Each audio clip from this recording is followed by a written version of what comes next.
Hello बच्चों, कैसे हैं आप लोग। होप आपकी पढ़ाई लिखाई सब बढ़िया चल रही होगी। आज हम फिर से आपके सामने हैं एक और नई वीडियो के साथ। ठीक है, और अगर आपको वीडियो पसंद आती है तो प्लीज लाइक कमेंट करिए, साथ में सब्सक्राइब करना ना भूलें। ठीक है, तो let's start our new video. Okay, तो सुपरपोजिशन में हमने क्या कहा था, when number of waves in travelling in a medium get superpose. तो अलग अलग कंडीशंस बनती हैं जब वो सुपरपोज होती हैं। तो जैसे अगर दो वेव्स सेम डायरेक्शन में है, सेम फ्रीक्वेंसी की हैं, ठीक है, सेम डायरेक्शन में है, सेम फ्रीक्वेंसी की हैं, यानी कि कोहेरेंट सोर्सेज हैं, अभी बात करेंगे कोहेरेंट सोर्सेज की, तब तो इंटरफेरेंस होगा। दो वेव सेम फ्रीक्वेंसी की अपोजिट डायरेक्शन में ट्रेवल कर रही है और सुपरपोज होती है तो क्या बनती है, स्टैंडिंग वेव्स बनती है, जो हमने 11th क्लास में पढ़ी थी। और जब दो वेव सेम डायरेक्शन में ट्रेवल करती हैं और डिफरेंट फ्रीक्वेंसी लेके चलती हैं, तब क्या बनती है, बीट्स। तब बीट्स बनती है बेटा, ठीक है ना। तो ये अलग अलग कंडीशंस होती हैं। फिलहाल हम बात कर रहे हैं दो ऐसे सोर्सेस या दो ऐसी वेव्स की जो सेम फ्रीक्वेंसी से अभी ट्रेवल कर रही है, ठीक है ना, क्योंकि हमारा अगला टॉपिक है इंटरफेरेंस। तो पहले तो सुपरपोजिशन प्रिंसिपल को समझ लेते हैं। देखिए, when a number of waves travelling, when a number of waves travelling through a medium superpose on each other, through a medium superpose on each other, superpose on each other, the resultant displacement at any point, the resultant displacement at any point, resultant displacement at any point at a given instant is equals to, at a given instant is equal to the vector sum, the vector sum of the displacements, equal to the vector sum of the displacements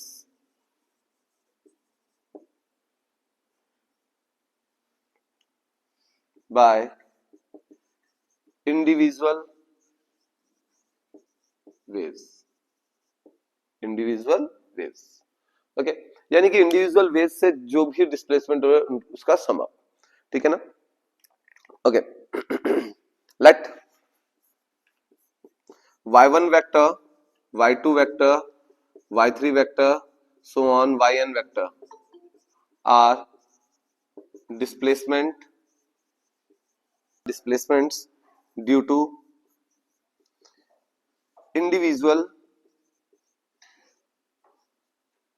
waves, then y resultant जो होगा, y vector equals to y1 vector plus y2 vector plus so on yn vector. ये superposition principle 11th class में था आपका, ठीक है ना। और ये कहता है कि जैसे कोई वेव है, दो वेव आपस में इंटरफर हो रही हैं, तो एट एनी इंस्टेंट उनका जो डिस्प्लेसमेंट है, सभी वेव के डिस्प्लेसमेंट है, उनको हम वेक्टर सम करेंगे तो हमें नेट डिस्प्लेसमेंट मिल जाएगा। जो सुपरपोज होने के बाद जो भी वेव बनेगी उसका हमें नेट रिजल्टेंट डिस्प्लेसमेंट मिल जाएगा, ठीक है। स्क्रीनशॉट ले लेना इसके और नोट करते रहना फिर। ओके, यहां पे सबसे पहले हम बात करते हैं कोहेरेंट सोर्सेस की, ठीक है ना। What are coherent sources?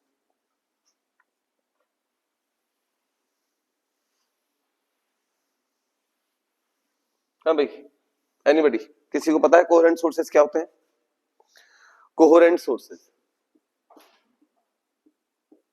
Coherent source क्या होता है? कोहेरेंट सोर्स या सोर्सेस, कोहेरेंट सोर्सेस क्या होते हैं? Coherent sources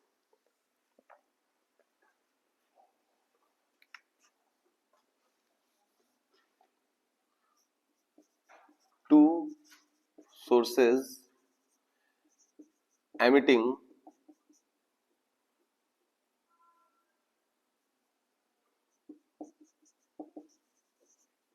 light waves of same frequency,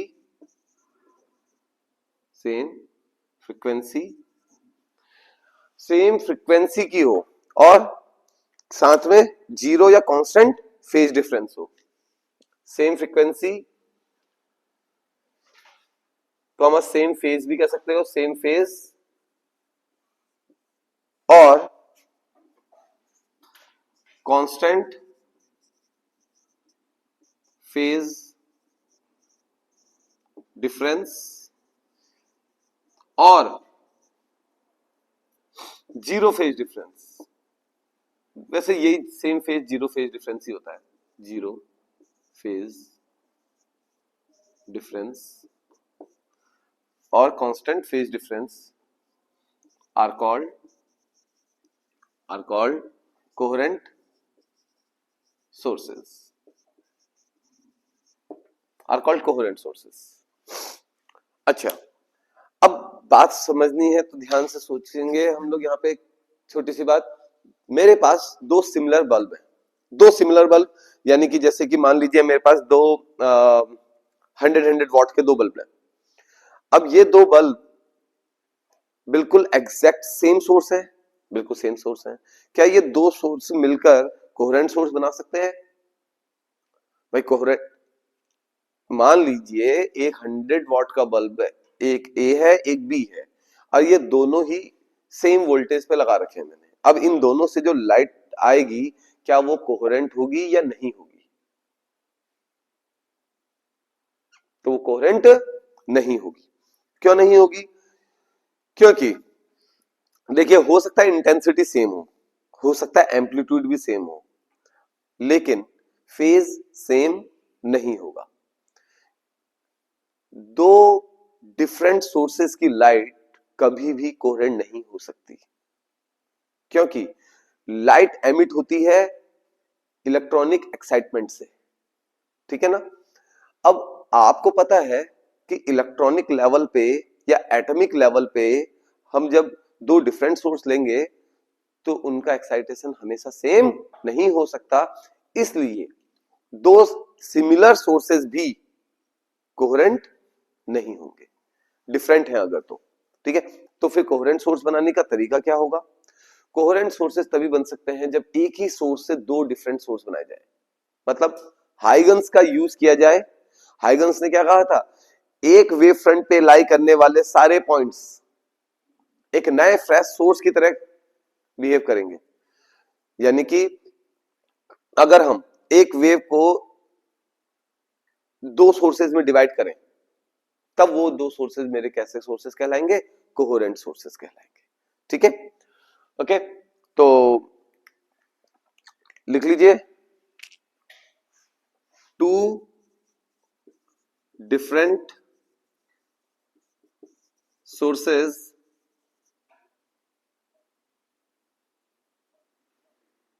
can never be coherent, वो कभी भी कोहेरेंट नहीं हो सकते, ठीक है। Two different sources can never be coherent. Reason है both will have different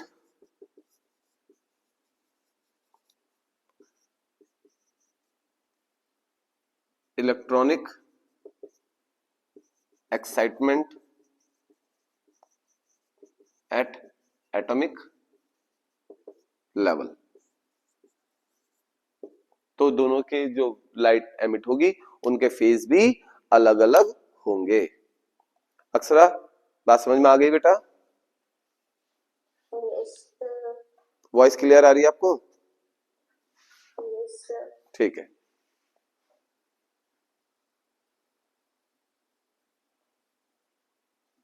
now interference of light.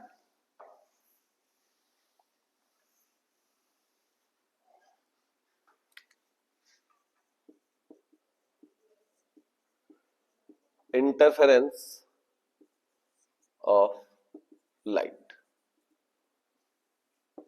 ठीक है ना? तो बच्चों इंटरफेरेंस ऑफ लाइट क्या होता है? देखिए, when two waves of same frequency traveling in same direction having zero or constant phase difference, that is दोनों कैसे होनी चाहिए? कोहेरेंट होनी चाहिए।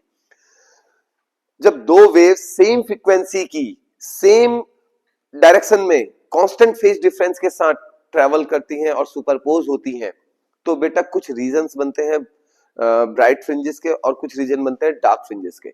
अब एक तरीके से ऐसा मान लीजिए जैसे दो वेव्स आ रही हैं, दो वेव्स में एक वेव का क्रेस्ट है और एक ट्रफ है। ट्रफ होता है नीचे वाला पोर्शन, क्रेस्ट होता है अपर पोर्शन। अगर एक वेव का क्रेस्ट दूसरे के क्रेस्ट पे ओवरलैप कर रहा है तो रिजल्टेंट वहां पे इंटेंसिटी बढ़ जाएगी, और जहां पे एक का क्रेस्ट दूसरे के ट्रफ पे पड़ रहा है तो वहां पे क्या हो जाएगी? इंटेंसिटी घट जाएगी। तो एक तरीके से देखा जाए तो इंटरफेरेंस पैटर्न में कुछ ऐसा हो रहा है कि लाइट रीडिस्ट्रीब्यूट हो रही है। क्या हो रही है? लाइट रीडिस्ट्रीब्यूट हो रही है, और कुछ पोर्शंस, कुछ रीजन्स बन रहे हैं हाई इंटेंसिटी के और कुछ बन रहे हैं लो इंटेंसिटी के। हाई इंटेंसिटी के जो बन रहे हैं वो बन गए आपके ब्राइट फ्रिंजेस, और लो के जो बन रहे हैं वो बन गई आपकी डार्क फ्रिंजेस, ठीक है ना? फॉर एग्जाम्पल, अच्छा पहले लिख लेते हैं इंटरफेरेंस पैटर्न को। इंटरफेरेंस है क्या? When two light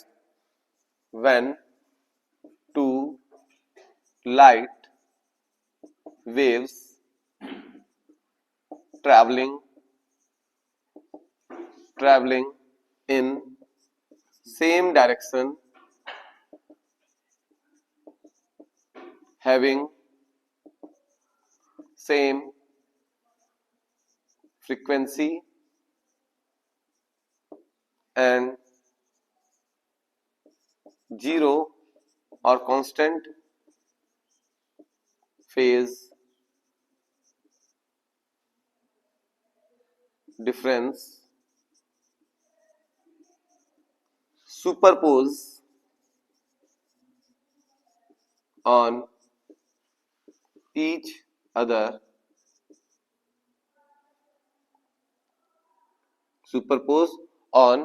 each other, then क्या होता है? Intensity of waves get redistributed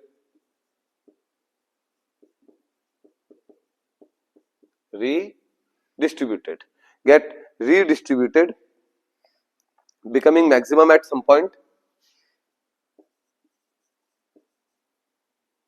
becoming maximum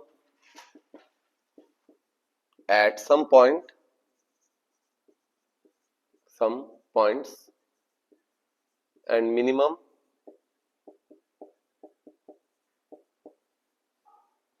at other points। तो मैक्सिमम जहां पे बन रहा है तो वहां पे तो ब्राइट फ्रिंजेस बन रही हैं, और जहां पे मिनिमम हो रहा है वहां पे डार्क फ्रिंजेस बन रही हैं, ठीक है? यहां तक क्लियर है? तो मैक्सिमम पे ब्राइट फ्रिंज, मिनिमम पे डार्क फ्रिंज। चलिए ऐसे थोड़ा सा और समझ लेते हैं। ये मान लीजिए हमारी एक वेव है, ठीक है ना, ये मेरी दूसरी वेव है, एडअप हो गई।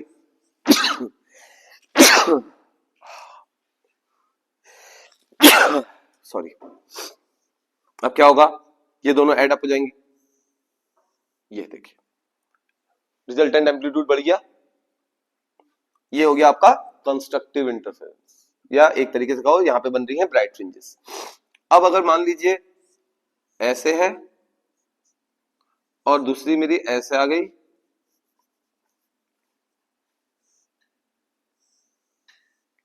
तो क्या होगा, तो रिजल्टेंट क्या बनेगा, रिजल्टेंट ये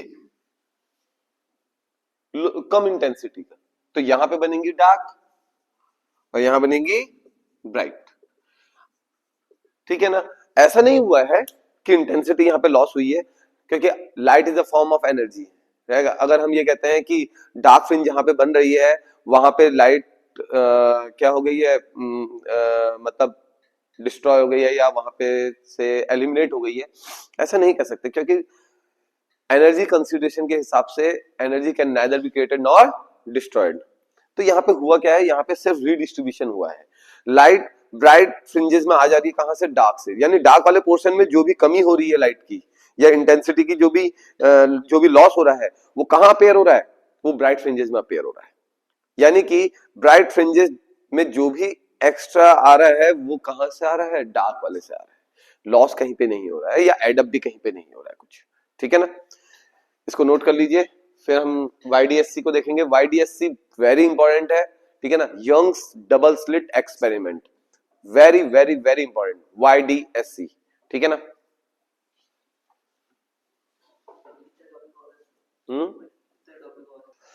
ना YDSC Young's double slit experiment क्या है, ये यंग्स डबल स्लिट एक्सपेरिमेंट वो भी समझते हैं और कैसे इसके क्वेश्चंस आ सकते हैं वो भी। देखिए एक तो सबसे पहली चीज, इस साल तुम्हारा ये फ्रिंज विड्थ का डेरिवेशन से लेके हर चीज हट गया इसमें से, ठीक है। मैं थोड़ा सा आपको फेज डिफरेंस, पार्ट डिफरेंस और स्लिट विड्थ कैसे कैलकुलेट करनी है और उसके लिए एक बहुत बेहतरीन ट्रिक है, वो ट्रिक भी समझाते हैं। पहले YDSC को समझते हैं, YDSE Young's double slit experiment. देखिए मुझे यंग्स डबल स्लिट एक्सपेरिमेंट के लिए चाहिए थे दो कोहेरेंट सोर्सेज, और दो कोहेरेंट सोर्सेज जो इंटरफर करें और डार्क और ब्राइट फ्रिंजेस बने, ठीक है, हम ऐसा चाह रहे थे। तो हमने क्या करा, हमने एक सोर्स लिया, लेट अस सपोज करो ये हमारे पास एक सोर्स है, ठीक है ना, एक सोर्स ले लिया और उस सोर्स से हमने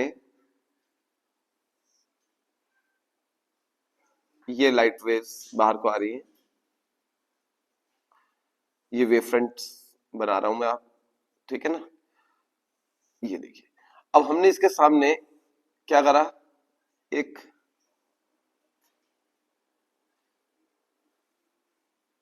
डबल स्लिट रख दी।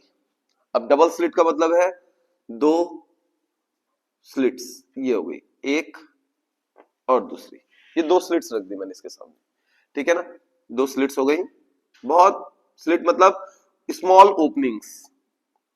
तो जैसे ही ये वेव फ्रंट आपकी यहां पहुंचेगी तो क्या होने वाला है वो देखते हैं। यहां पे पहुंचने पे ये वाला पॉइंट जो है आपका एक नया सोर्स का काम करने लगेगा, ठीक है, ये पॉइंट एक नया सोर्स का काम करने लगेगा, ये देखिए,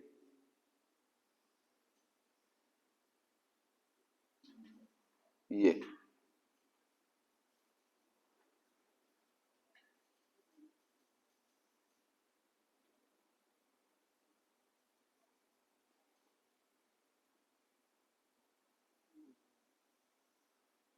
ठीक है ना, और ये स्लिट से भी एक नया सोर्स जनरेट होगा।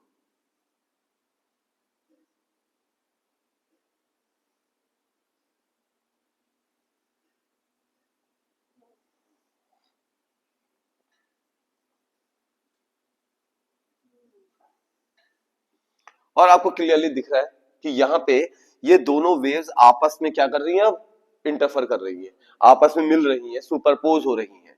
ठीक है, यहाँ पे हमने कहीं थोड़ी दूरी पे कैपिटल डी डिस्टेंस पे हमने क्या रख दी, स्क्रीन रख दी। अब ये स्क्रीन क्या करेगी, इस पैटर्न को यहाँ पे प्रोजेक्ट करेगी। ठीक है, इन दोनों के बीच में जो डिस्टेंस थी वो स्मॉल डी थी, दोनों स्लिट्स के बीच की डिस्टेंस स्मॉल डी थी।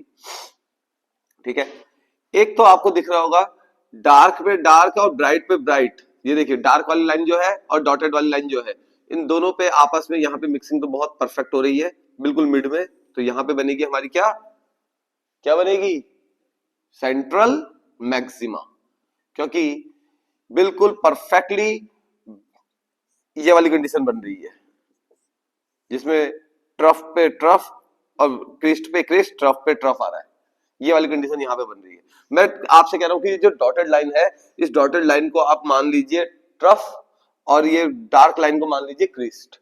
अब देखिए यहाँ पे क्या हो रहा है, डार्क से डार्क कट हो रही है, डॉट से डॉट कट हो रही है, फिर डार्क से डार्क कट हो रही है, फिर डॉट से डॉट, फिर डार्क से डार्क। तो क्या दिख रहा है कि यहाँ पे तो परफेक्ट क्रिस्ट पे क्रिस्ट और ट्रफ पे ट्रफ पड़ रहा है, ये बन गई मेरी सेंट्रल मैक्सिमा। ठीक, और फिर अगर हम देखें तो यहाँ पे क्या बनता रहेगा, इस तरीके से हम लोग देखेंगे तो यहाँ पे पैटर्न बनेगा सेंट्रल मैक्सिमा। अब दूसरी लाइन लेते हैं हम, जहां पे एक डार्क जो है एक डॉट लाइन को कट कर रही होगी, ठीक है ना, ये ठीक है। फिर यहां पे क्या बनेगा, यहां पे बनेगी आपकी डार्क फ्रिंज। वैसे ही यहां पे देखेंगे, यहां पे भी क्या बनेगी, डार्क। ठीक है ना, सेंट्रल मैक्सिमा के अगल बगल बन गई दो डार्क फ्रिंजेस, D1 D1 कह दिया। अगली जो बनेगी वो क्या बनेगी,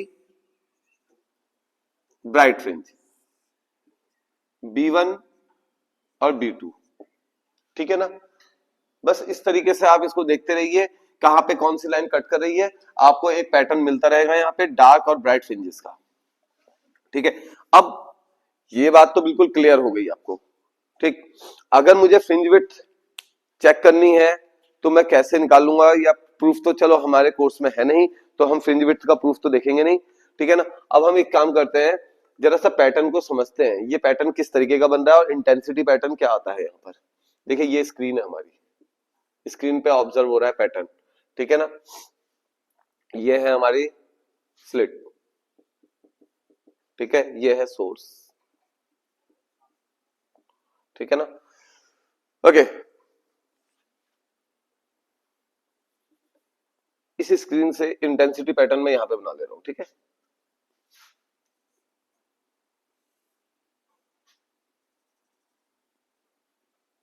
तो अगर हम इसका इंटेंसिटी पैटर्न समझने की कोशिश करें तो इंटेंसिटी पैटर्न इसका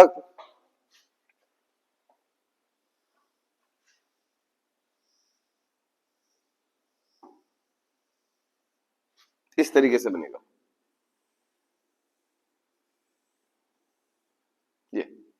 ये है मेरी सेंट्रल मैक्सिमा, फिर ये आ जाएगी डार्क, फिर ये दूसरी डार्क न, पहली डार्क है दोनों साइड पे, ये मेरी ब्राइट, फिर यहाँ पे ब्राइट, फिर डार्क, फिर डार्क, फिर ब्राइट, फिर ब्राइट,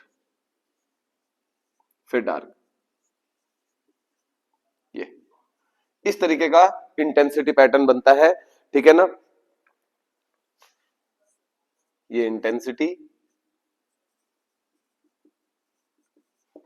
ये ब्राइट फ्रिंज,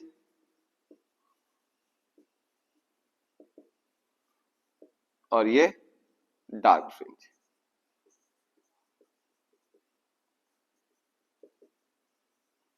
ठीक है, ये हो गया YDSC का सेटअप। ठीक है, और इसको एक बार नोट कर लीजिए, फिर हम थोड़ा सा और इसको डिस्कस करेंगे। ठीक है, नोट करिए यहां तक।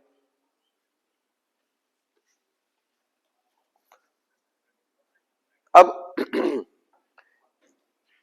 थोड़ा सा यहाँ पे कुछ डिस्कशन कर रहे हैं YDSC से रिलेटेड। देखिए, अगर कॉन्सेप्चुअल क्वेश्चन सबसे स्ट्रॉन्ग आता है तो वो पार्ट डिफरेंस और फेज डिफरेंस का बनता है।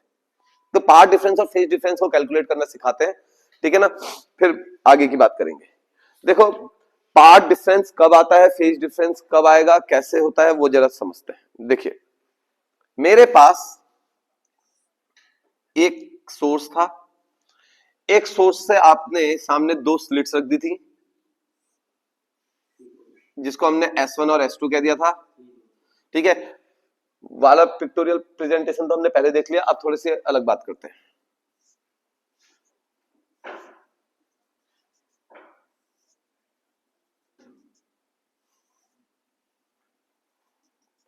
ये जैसे ही दोनों स्लिट्स पे पहुंची तो यहां से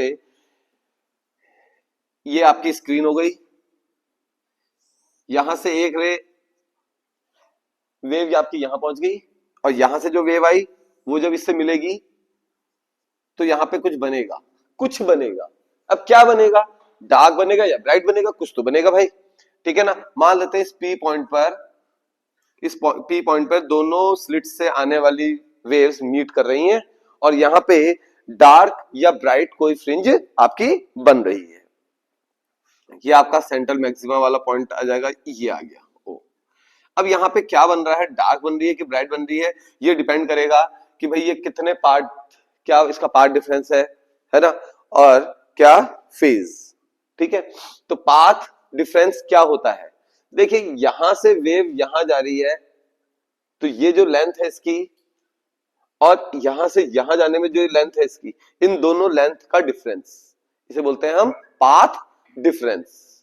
क्या बोलते हैं, पाथ डिफरेंस। यानी कि S2P minus S1P is known as path difference. Okay, let us suppose करो हमने पाथ डिफरेंस को हम बोल देते हैं path difference equals to P, and phase difference को हम ले लेते हैं, या हाँ चलो P ले लिया, phase difference equals to delta phi, delta phi. तो देखिए 2 pi by lambda into P equals to delta phi, ये एक फॉर्मूला है, और कैसे आया ये भी समझते हैं। देखिए टोटल एंगल, देखिए एक ये पूरी वेवलेंथ है लैम्डा, इतने में कितना एंगल कवर्ड होता है, 0, 90, 180, 270 एंड 360, यानी 2 पाई। तो पूरी लेंथ में 2 पाई एंगल आ रहा है एक वेवलेंथ में, तो हमने कहा 2 pi by lambda, 2 pi by lambda. ठीक है ना। अब यानी कि एक तरीके से एंगल पर यूनिट लेंथ आ गया, ये कितनी पाथ लेंथ के लिए, पी पाथ लेंथ के लिए कितना फेज आएगा, डेल्टा। ठीक है ना। तो अब यहां से इस इक्वेशन से आप आपस में पार्ट डिफरेंस और फेज डिफरेंस को कैलकुलेट कर सकते हैं। अगर पार्ट डिफरेंस पता है तो फेज डिफरेंस मिल जाएगा, फेज डिफरेंस पता है तो पार्ट डिफरेंस मिल जाएगा। जैसे कि lambda into delta phi upon 2 pi equals to P. ठीक है, अक्षरा क्लियर यहां तक? Very good. अब ये भी आपको बात क्लियर हो चुकी है।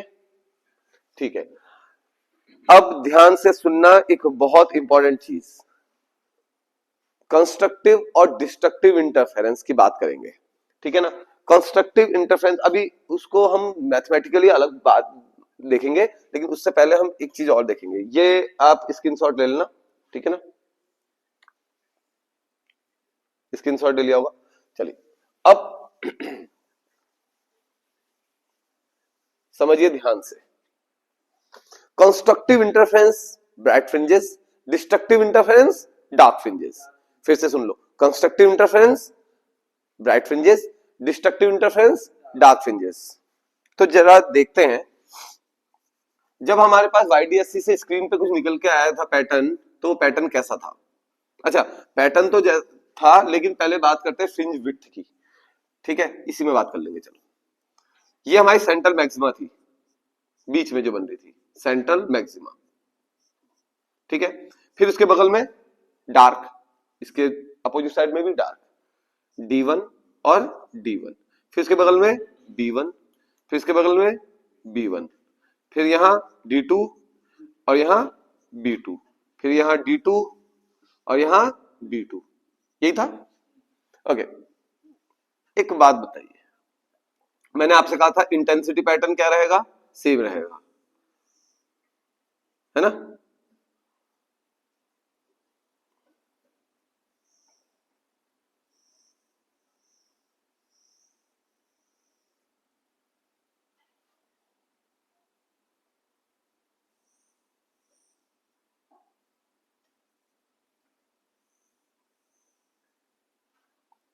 सही बन रहा है, परफेक्ट। ओके, अब सबकी हाइट ना लगभग सेम ही होनी चाहिए, ज्यादा नहीं होनी चाहिए एक दूसरे से, किसी की ज्यादा किसी की कम नहीं होनी चाहिए, सब बराबर होनी चाहिए। ठीक है, लगभग लगभग सब बराबर है। सेंट्रल मैक्सिमा की भी सही करो, ये हो गई, सबके सब लगभग बराबर हो गई, ठीक है ना। अब क्या है, फ्रिंज विड्थ क्या होती है, फ्रिंज की विड्थ कितनी होती है, फ्रिंज विड्थ। बेटा फ्रिंज विड्थ यानी कि एक ब्राइट की विड्थ कितनी है, ये वाली विड्थ कितनी है, ठीक है ना। तो distance between two bright fringes और टू डार्क फ्रिंजेस, इसको डिनोट करते हैं हम बीटा से, ठीक है ना। और बीटा के लिए आपके पास फॉर्मूला है lambda D by D, lambda D by D. Derivation इसका आपके कोर्स से हट चुका है, तो डेरिवेशन पे हम खाली टाइम वेस्ट नहीं करेंगे। तो lambda D by D, where capital D equals to distance of slit and screen, और स्मॉल डी क्या है, स्लिट की विड्थ, स्लिट विड्थ यानी कि जो दो स्लिट्स आपने S1 और S2 यूज करी थी, उन दोनों के बीच की डिस्टेंस स्मॉल डी हो गई, ठीक है। अब कॉन्सेप्चुअल क्वेश्चन को पकड़ने का तरीका, कॉन्सेप्चुअल क्वेश्चन कैसे पकड़ना है, देखिए जैसे ही आपसे कहा जाए calculate the distance between third bright and fifth dark on either side of the central maxima, तो चाहे किसी का भी किसी से पूछे, थर्ड से फिफ्थ का पूछे, सेकंड से एट्थ का पूछे, चाहे किसी के लिए भी पूछे, तो आपको क्या करना है वो समझा देते हैं। आपको जल्दी से अपने उसमें एक पैटर्न बनाना है, सेंट्रल मैक्सिमा लिख देना है ऐसे, और उसके बगल में क्या लिखोगे, D1, B1, D2, B2, D3, B3, D4, B4। वैसे यहां को भी D1, B1, D2, B2, D3, B3, D4, B4 रख लिया। नाउ अब आप क्या करें, इसमें कैलकुलेट करें, कैसे, सेंट्रल मैक्सिमा ये पकड़ ली, ब्राइट फ्रिंज है ये। अगर मान लीजिए आपसे कहा थर्ड डार्क, थर्ड डार्क ये हो गई थर्ड डार्क, थर्ड डार्क और फर्स्ट ब्राइट के बीच की डिस्टेंस, ये है first bright on the either side of central maxima. तो क्या करेंगे आप, काउंटिंग करेंगे बस, ये D3 और D2 के बीच की डिस्टेंस कितनी हुई, एक फ्रिंज विड्थ के बराबर, और ये कितनी हो गई, हाफ, तो मेरी हो गई 3/2 बीटा डिस्टेंस। डिस्टेंस पूछी थी, मैंने कहा let distance equal x equal to 3/2 lambda D by D, 3/2 lambda D by D, ठीक है ना। तो 3/2 लैम्डा डी बाई डी, ये डिस्टेंस निकल गई किसके बीच की, फर्स्ट ब्राइट और थर्ड डार्क के बीच की। सिमिलरली अगर आपसे पूछा है, इसमें लिख देते हैं first bright and third dark. Now अगर अब आपसे पूछा जाए कि find distance between third dark fringe on the either side on both side of the central maxima, मतलब सेंट्रल मैक्सिमा के दोनों तरफ की थर्ड डार्क और दूसरी साइड की थर्ड डार्क के बीच की डिस्टेंस कैलकुलेट करनी है। तो third dark on either side of central maxima. क्या होगी डिस्टेंस? बहुत सिंपल है, x मान लेते हैं, तो यहां से काउंटिंग करेंगे। अब यह थर्ड डार्क और यहां के third dark, counting 1 2 3 4 5 5 5 what 5 5 lambda D by D. लो भाई ये आ गई, सीधे सीधे वैल्यू डालो, आंसर निकालो। ठीक है ना, समझ गए बात को? यानी कि ये काउंटिंग वाली मेथड लेकर आप कैसा भी क्वेश्चन यहां से फ्रिंज विड्थ का उठा के कैलकुलेट कर सकते हैं, यानी कि बहुत ज्यादा आपको दिक्कत नहीं आने वाली। अक्षरा बेटा ये क्लियर हुआ यहां तक? बेटा फ्रिंज विड्थ का कॉन्सेप्ट क्लियर है? Yes sir. Very good. तो यहां तक नोट करिए आप लोग भी, जल्दी जल्दी नोट कीजिए फटाफट। अगली बात हम करते हैं कंस्ट्रक्टिव एंड डिस्ट्रक्टिव इंटरफेरेंस। वैसे इसकी बात हमने कर ली है, खाली हम ये देख रहे हैं कि इनका किस टाइप का एक्सप्रेशन किस टाइप का आता है, बस ये चीज देखनी है। ठीक है ना, और कुछ नहीं। ओके, इंटरफेरेंस करने के लिए दो सोर्सेज चाहिए। ठीक है ना, मान लेते हैं एक सोर्स है मेरा S1 और एक सोर्स है मेरा S2। S1 से जो मेरी सोर्स से जो वेव आ रही है उसकी हम इक्वेशन मान लेते हैं y1 equals to a1 sine omega t, और S2 से जो आ रही है उसकी मान लेते हैं y2 equals to a2 sine omega t, sine omega t। ओह, अब फेज, तो दोनों के बीच में फेज का डिफरेंस आना चाहिए, तो थोड़ा सा तो रहेगा ही साइन, क्योंकि देखिए दो सोर्सेज हैं बेटा, दो सोर्सेज हैं, दोनों में पाथ का डिफरेंस है, तो भाई फेज का डिफरेंस तो आएगा वहां पर। फेज डिफरेंस कितना होगा? मान लेते हैं साइन ओमेगा टी प्लस 5, मान लिया। अच्छा, by superposition principle, superposition principle से आप क्या समझते हैं? प्रिंसिपल से क्या मिलता है आपको? आप कहते हैं y vector equals to y1 vector plus y2 vector, that means y vector equals to y1 a1 sine omega t plus a2 sine omega t plus 5। तो y वेक्टर इक्वल्स टू क्या करें? a1 sine omega t plus a2 sine a plus b, क्या होता है? Sine a cos b plus cos a sine b। कोई problem है यहां तक? कोई प्रॉब्लम है? नहीं? तो अब y vector equals to a1 sine omega t plus a2 sine omega t cos 5 and plus a2 cos omega t sine 5। ठीक है, ओके, थोड़ा सा आगे और कर लेते हैं इसको। y वेक्टर इक्वल्स टू, अच्छा कॉमन आने वाले कौन कौन है इसमें? क्या क्या चीजें कॉमन आ जा रही हैं वो देखो जरा, क्या क्या चीजें कहां पे कॉमन आ रही हैं? साइन ओमेगा टी को कॉमन ले लो और इधर कॉस ओमेगा टी को ऐसे रहने दो, क्या आएगा?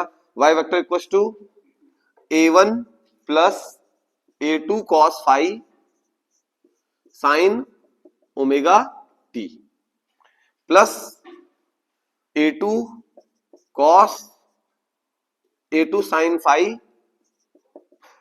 Cos omega T. ये आ गया। लेट मान लेते हैं, क्या कंसीडर करेंगे? देखिए ऐसा कुछ कंसीडर करना है जिससे कि हम इनको कैलकुलेट कर सकें। ठीक है ना, और इसको करने के लिए हम क्या करेंगे? इसको मान लेते हैं let a1 plus a2 cos 5 equals to a cos theta. And A2 sine phi equals to A sine theta. ये इक्वेशन 1 और ये इक्वेशन 2। ठीक है। Squaring and adding 1 and 2। A square sine square theta plus A square cos square theta equals to क्या आएगा? A1 plus A2 sine square phi plus A1 plus A2 cos phi का whole square.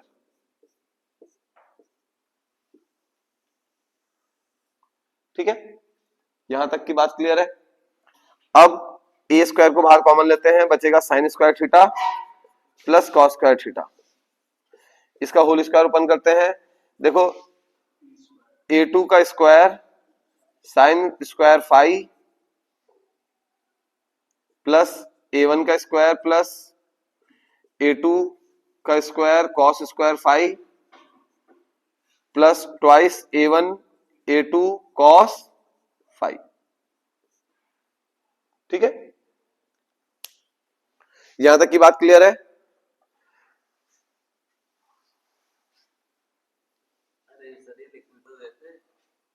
अब लिख लेना बाद में।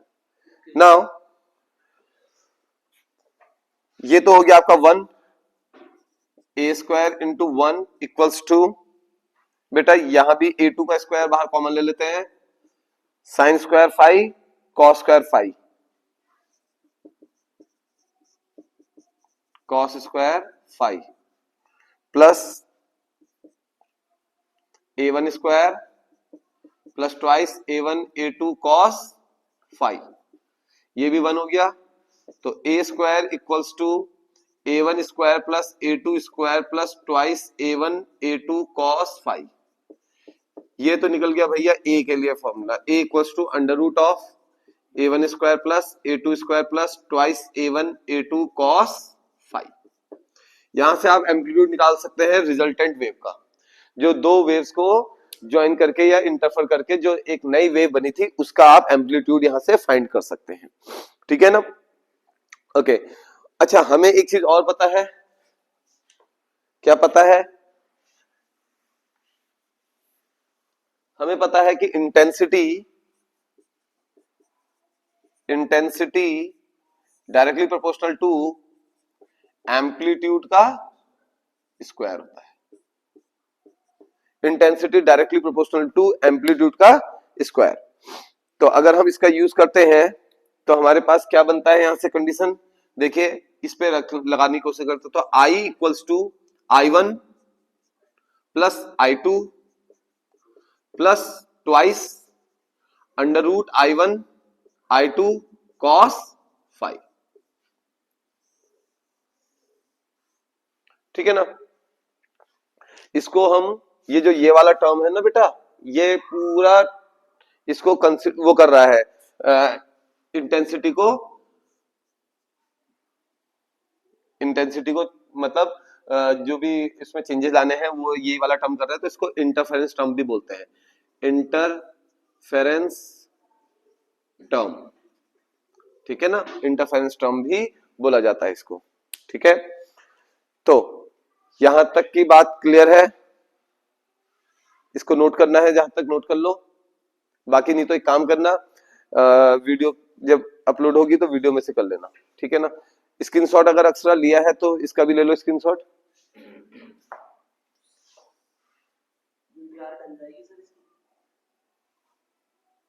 देखते हैं।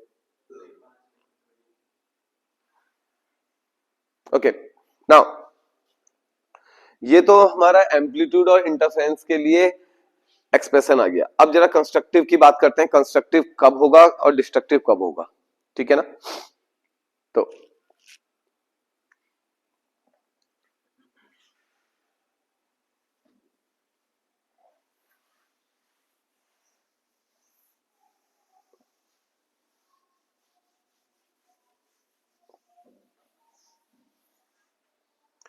ओके, फॉर कंस्ट्रक्टिव, बेटा कंस्ट्रक्टिव होने के लिए जहां पे कंस्ट्रक्टिव होगा वहां पे इंटेंसिटी ज्यादा होगी, इंटेंसिटी ज्यादा होगी। आपको अभी भी पता है कि थोड़ी देर पहले मैंने इंटेंसिटी का फॉर्मूला निकाला, I1 plus I2 plus twice under root I1 I2 cos phi. अगर मैंने यहाँ पे cos की वैल्यू अगर यहाँ पे मेरी नेगेटिव में आ गई तो मेरा यहाँ पे इंटेंसिटी हो जाएगी कम, ठीक है ना। तो इंटेंसिटी कम नहीं होनी है, इंटेंसिटी ज्यादा होनी चाहिए कंस्ट्रक्टिव के लिए। तो फॉर कंस्ट्रक्टिव इंटरफेरेंस cos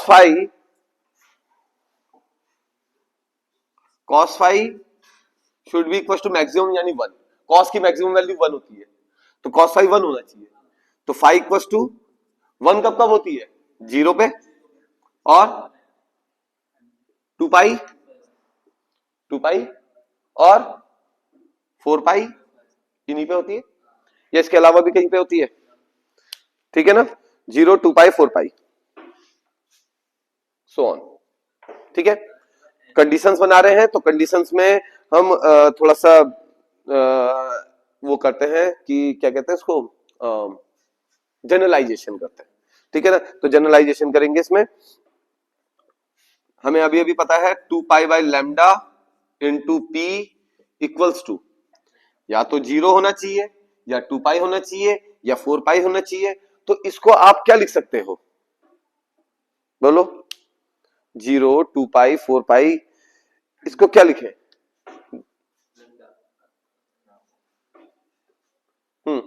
देखो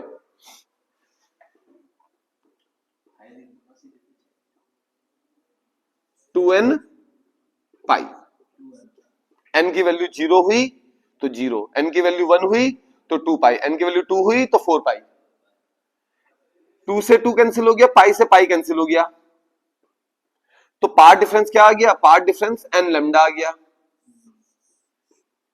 तो हम कहेंगे for constructive interference path difference should be n lambda, path difference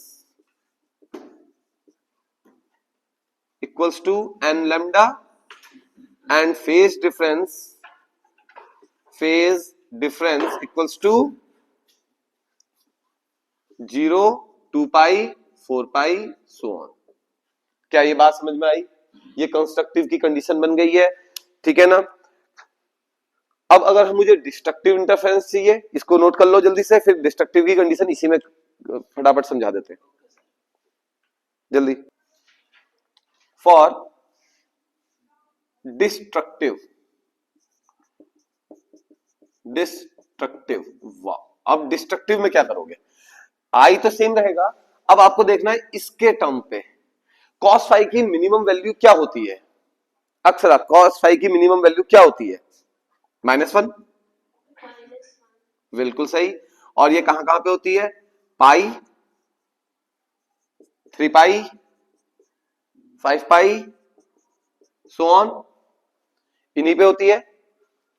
अच्छा, तो अब अगर हम यहां पे लगाएं तो क्या लगाएं, इसको लिखते हैं सेम चीज लिखते हैं, पार्ट डिफरेंस निकालना है। 2 pi by lambda into part difference must be equals to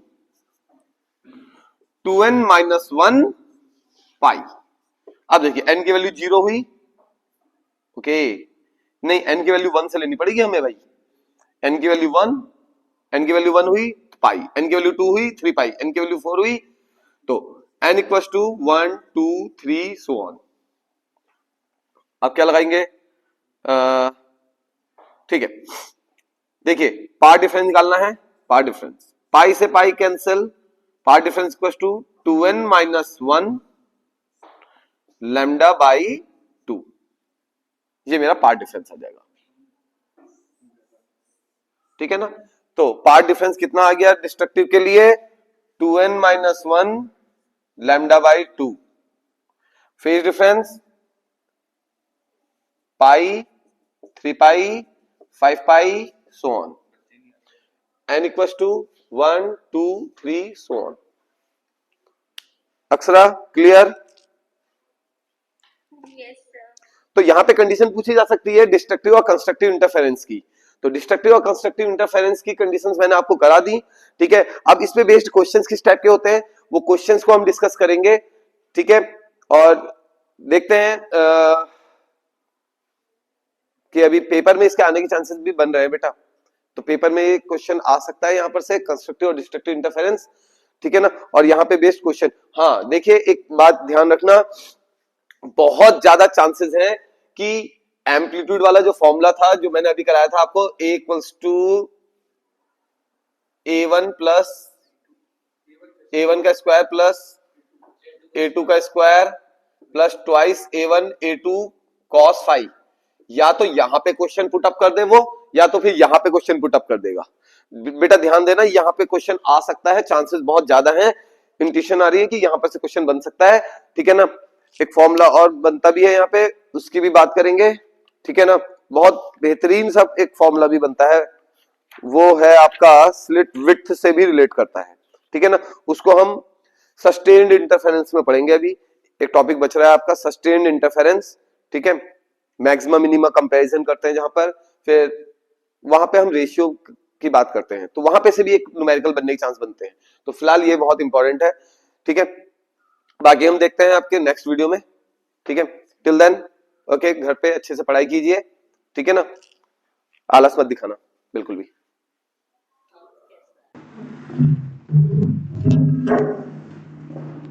okay, तो लास्ट क्लास में हमने क्या देखा था, कंस्ट्रक्टिव एंड डिस्ट्रक्टिव इंटरफेरेंस देखा था।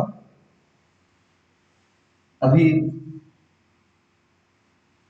हम आगे बढ़ते हैं और इसमें हम देखेंगे कंडीशन को सस्टेन्ड इंटरफेरेंस। सस्टेन्ड इंटरफेरेंस क्या होता है, सबसे पहली चीज है sustained interference, okay. Sustained interference,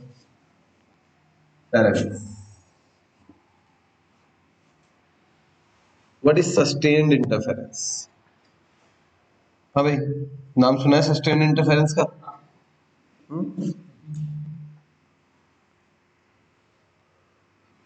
हाँ बताओ। देखिए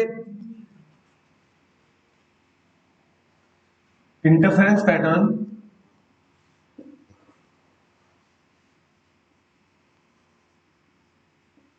in which the position of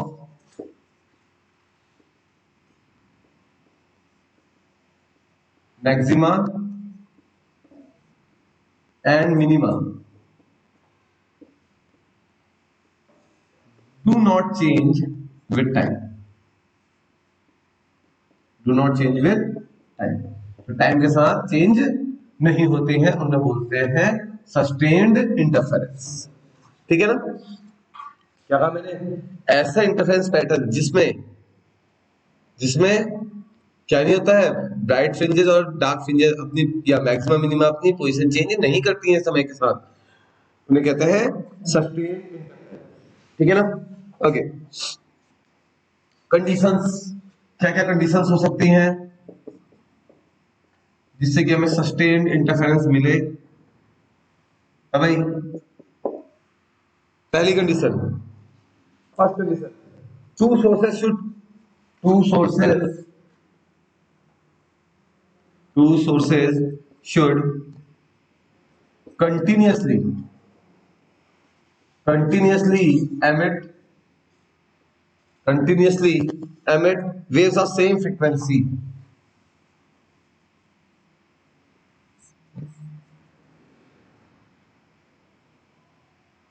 same new और लैम्डा, सेम फ्रीक्वेंसी या सेम वेवलेंथ की वेव्स एमिट करते रहे और वो भी कंटिन्यूअसली करें, ठीक है।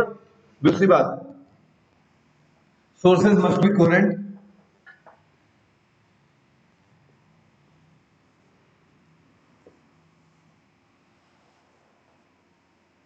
कोहेरेंट, ठीक है ना,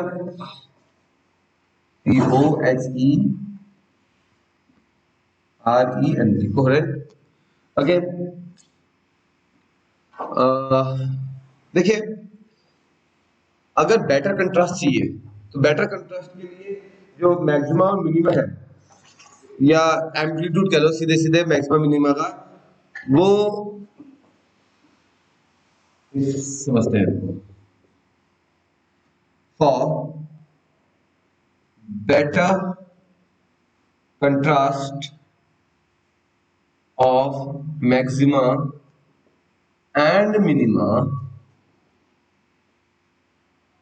both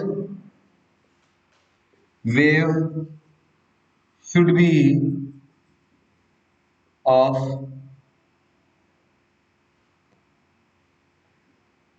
equal amplitude, मतलब लगभग लगभग सेम एम्पलीट्यूड के हो, तो उससे बेटर मैक्सिमम बेटर मिनिमा। क्यों? देखो, दोनों अगर सेम एम्पलीट्यूड के होंगे तो होगा क्या, जब मैक्सिमा होगा तो एडअप होकर डबल, और मिनिमा होगा तो खत्म। तो बेटर कंट्रास्ट मिलेगा मैक्सिमम में और मिनिमम में। मैक्सिमम और मिनिमम दोनों सेपरेट सेपरेट दिख भी पाएंगे। तो तीन कंडीशंस तो ये हो गई आपकी, ठीक है ना। चौथी कंडीशन क्या है? Both wave should travel in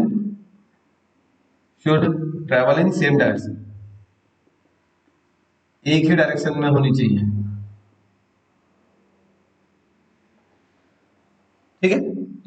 चार कंडीशंस हो गई, ठीक है। और कोई कंडीशन बन रही है? बताओ। एक कंडीशन हम ये भी कह सकते हैं, sources should be monochromatic, should be monochromatic, monochromatic, mono मतलब एक, क्रोमैटिक मतलब कलर, सिंगल कलर के हो तो ज्यादा बेटर, क्योंकि अगर डिफरेंट कलर के होंगे तो फिर आपको पता है कि कलर मिक्स होते हैं आपस में, फिर पैटर्न अच्छा नहीं आएगा, ठीक है ना। अच्छा देखिए, मोनोक्रोमेटिक लाइट होती है तो डार्क और ब्राइट फ्रिंजेस क्लियरली अलग अलग दिख जाते हैं, लेकिन अगर हम व्हाइट लाइट यूज करेंगे तो क्या होगा? व्हाइट लाइट तो 7 कलर्स में टूट जाती है, उसके तो 7 कलर्स होते हैं, है ना। तो व्हाइट लाइट में क्या होगा? व्हाइट लाइट में हर कलर अपना डिफरेंट डिफरेंट फ्रिंजेस बनाएगा, हर कलर की फ्रिंजेस अलग अलग उसमें आएगी, क्योंकि सबकी वेवलेंथ अलग है, सबकी वेवलेंथ अलग है तो सबकी फ्रिंज विड्थ अलग है, सबकी फ्रिंज विड्थ अलग है तो सबके जो पैटर्न होंगे ब्राइट और डार्क के, वो अलग अलग पोजिशन पे आएंगे, ठीक है ना। तो बहुत सारे मैक्सिमम, बहुत सारे मिनिमा जैसे बनते रहेंगे, अलग अलग कलर के बनेंगे, ठीक है ना, ओवरलैप नहीं करेंगे। लेकिन अगर व्हाइट लाइट आप यूज कर रहे हो, एक क्वेश्चन आया था कि if white light is used then the central maxima is off, central maxima किस कलर का होगा? वो व्हाइट कलर का ही होगा। क्यों? क्योंकि वहां पे तो सारे चीजें आके, सारे कलर्स एक साथ मिक्स हो जाएंगे, सेंटर पे सब आके, पार्ट डिफरेंस है नहीं, तो वहां पे आके पूरा जो सेंट्रल है वो व्हाइट कलर का दिखेगा, लेकिन हाँ उसके अगल बगल से फ्रिंजेस अलग अलग कलर की बननी शुरू हो जाएंगी, ठीक है। ओके ना, बात ये आती है, मैंने आपसे इंटेंसिटी डिस्ट्रीब्यूशन तो मैंने आपको बता ही दिया था, ठीक है ना। आई मैक्स और आई मिनिमम की बात कर लेते हैं, ठीक है। इतना नोट कर लीजिए, पहले इसका स्क्रीनशॉट ले लीजिए, ठीक है, जल्दी से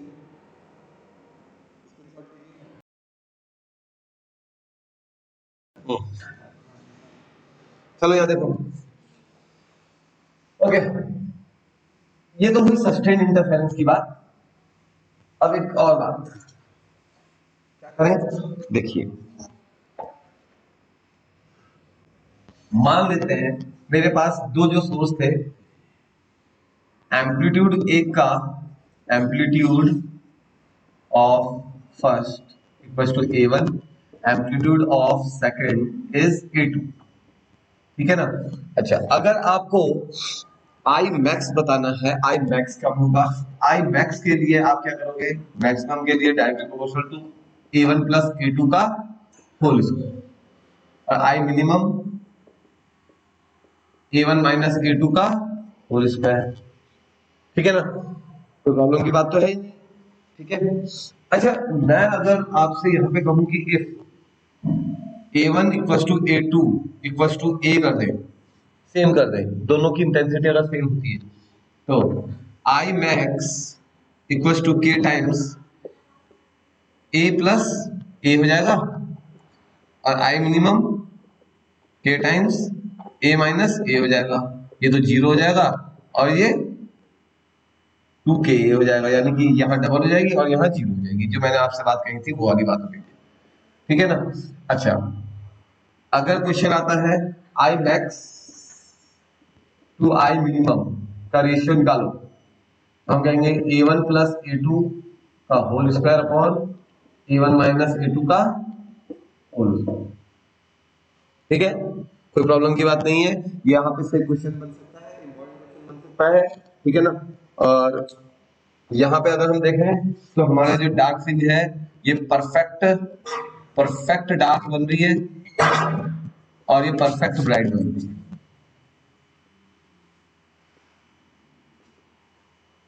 लेकिन ऐसा होता नहीं है जनरली। अब यहाँ पे एक क्वेश्चन बनता है,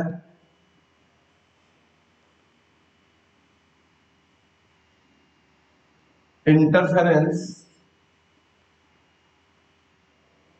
एज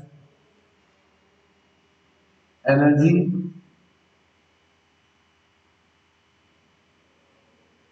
या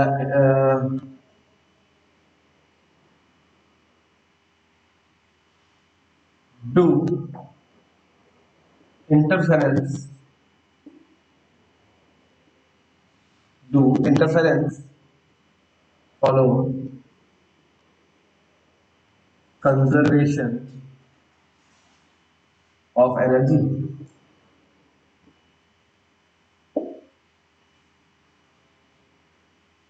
क्या इंटरफेरेंस कंजर्वेशन ऑफ एनर्जी को फॉलो करता है? देखते हैं। देखो सोल्यूशन देखो, बहुत सिंपल तरीके से करेंगे इसको। लेट, मान लेते हैं, मान लिया, let two sources have A1, A2 and I1, I2 as amplitudes and intensities respectively।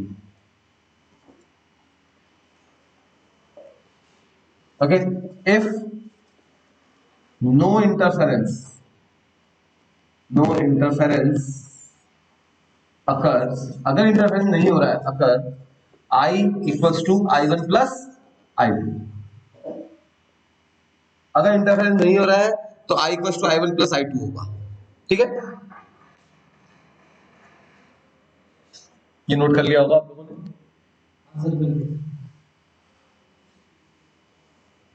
और if interference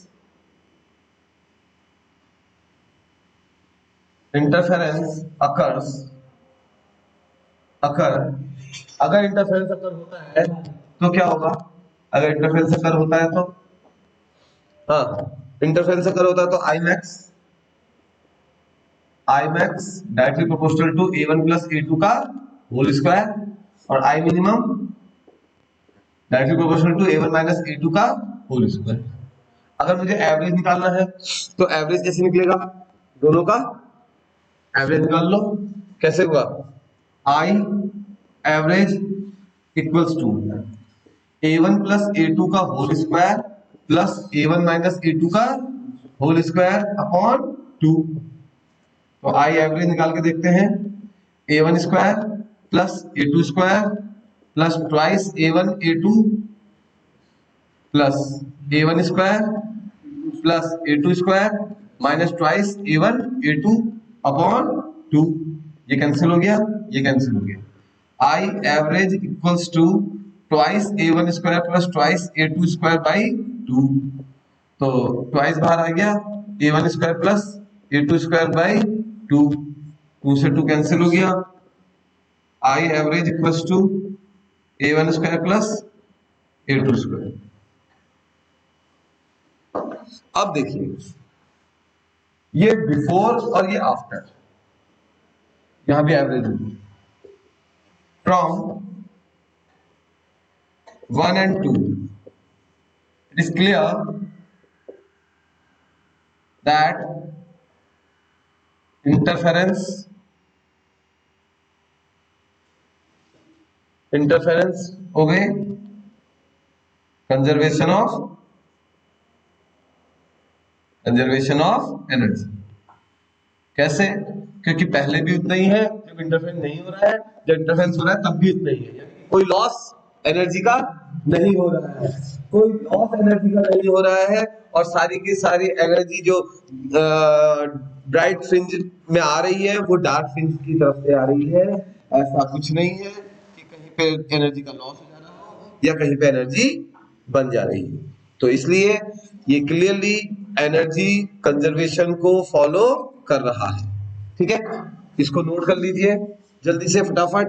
अक्षरा क्लियर है बेटा आपको? ठीक।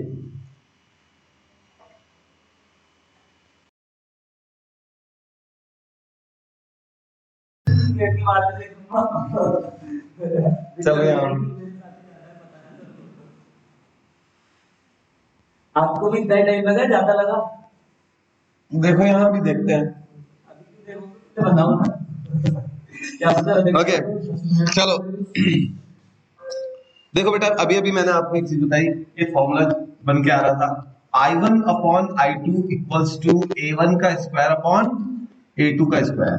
फिर हमने कहा था I max upon I minimum का एक फॉर्मूला हमने बनाया था, वो आया था A1 प्लस A2 का whole square upon A1 minus A2 का होल स्क्वायर। यहाँ पे एक चीज और, इंटेंसिटी उतनी ही ज्यादा होती है जितनी ज्यादा स्लिट की विड्थ होती है, ध्यान रखना। जैसे ये मेरी स्लिट्स है, ठीक है ना, स्लिट। अब देखिए, ये मान लीजिए स्लिट है, इसकी विड्थ है W1 और इसकी विड्थ है W2। तो अगर जितनी बड़ी स्लिट होगी उतनी ज्यादा इंटेंसिटी होगी लाइट की, जितनी छोटी स्लिट होगी उतनी कम इंटेंसिटी होगी लाइट की। तो इसलिए intensity directly proportional to slit width, तो W अपॉन W। एक फॉर्मूला ये बन गया, एक फॉर्मूला ये बन गया, ये दो फॉर्मूले हो गए। इन दो फॉर्मूलों पे क्वेश्चन बन सकता है, बहुत ही इंपॉर्टेंट क्वेश्चन बन सकता है। कैसा? चलिए देखते हैं। हाँ, ये डबल स्लिट है। तो देखिए क्वेश्चन है, to coherent sources, to coherent sources have intensities in the ratio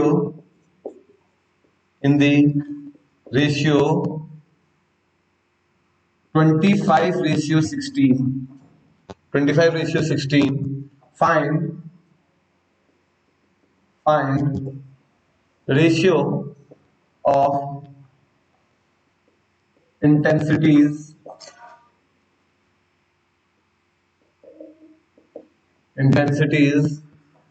of maxima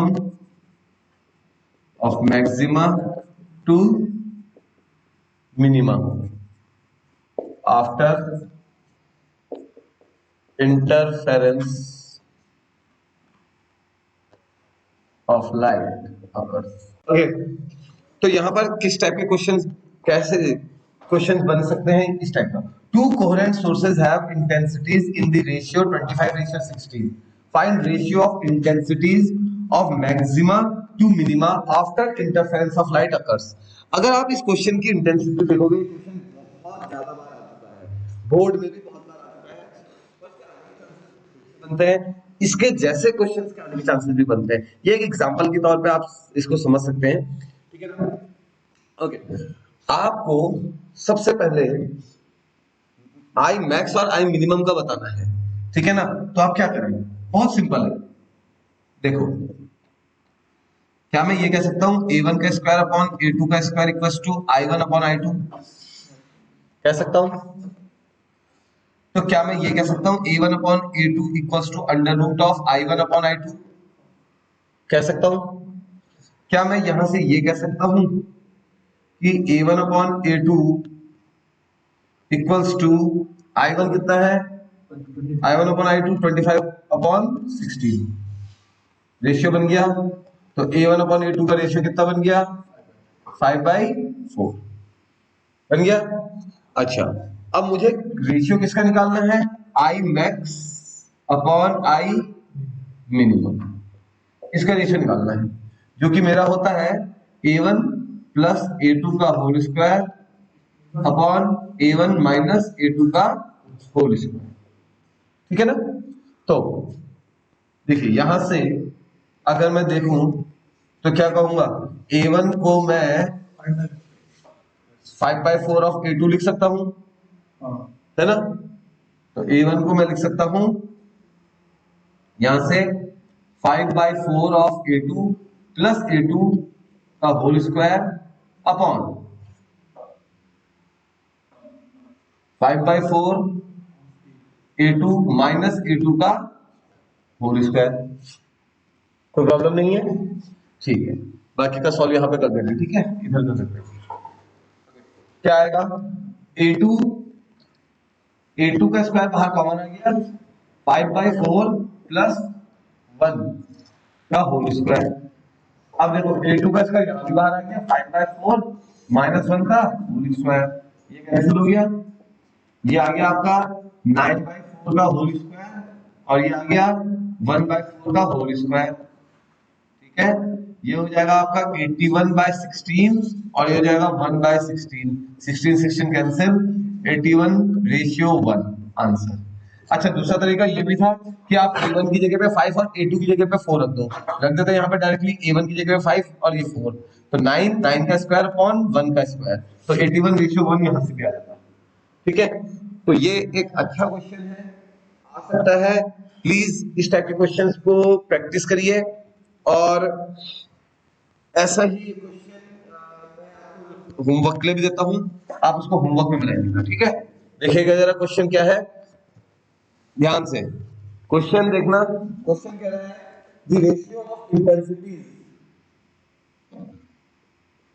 the ratio of intensities, the ratio of intensities at minima to maxima, at minima to maxima in YDSC, in YDSC is 9:25, 9:25. Find the ratio of slit widths, यानी कि you have to calculate W1 by W2, इसका ratio find करना है। ठीक है ना, given है आपको I max, I minimum to I minimum, I minimum upon I maximum, ये आपको गिवन है कितना, 9/25, ये फाइंड करना है आपको। I1 I2 का रेशियो, जो I1 I2 का रेशियो होगा वही W1 by W2 का रेशियो होगा। मैंने आपको ये फॉर्मूला कराया है, तो प्लीज इसको एक बार चेक कीजिए और अगर जहाँ पे कोई चीज नहीं आती है तो प्लीज पूछिएगा। जो लोग लाइव देख रहे हैं या वीडियो देख रहे हैं तो भाई आप लोग कमेंट सेक्शन में अपने डाउट्स लिखिए और जो भी डाउट्स होते हैं उसको क्लियर करने की कोशिश करेंगे हम लोग। ठीक है, आज के लिए इतना ही करते हैं, डिफ्रैक्शन हम करेंगे नेक्स्ट क्लास में। अच्छा हाँ, एक चीज और है, यहाँ पे डिस्प्लेसमेंट ऑफ फ्रिंजेस के क्वेश्चन भी आता है, लेकिन आपके बोर्ड से उसको हटा दिया गया है। नीट और जेई में यहाँ पे से क्वेश्चन आ जाता है डिस्प्लेसमेंट ऑफ फ्रिंजेस का। ठीक है ना, मुझे याद दिलाइएगा आप लोग, जो लोग नीट और जेई वाले हैं, मैं उनको डिस्प्लेसमेंट ऑफ फ्रिंजेस और interference pattern bye white light, और थर्ड टॉपिक है इंटरफेरेंस बाय थिन लेयर या थिन फिल्म। ठीक है ना, थिन फिल्म से इंटरफेरेंस। ठीक है ना, ये हम 3 टॉपिक जो है सिर्फ जेई और नीट के लिए इंपॉर्टेंट रहेंगे। ठीक है, तो यहां तक जिसको जो भी डाउट हो वो कमेंट सेक्शन में लिखिएगा और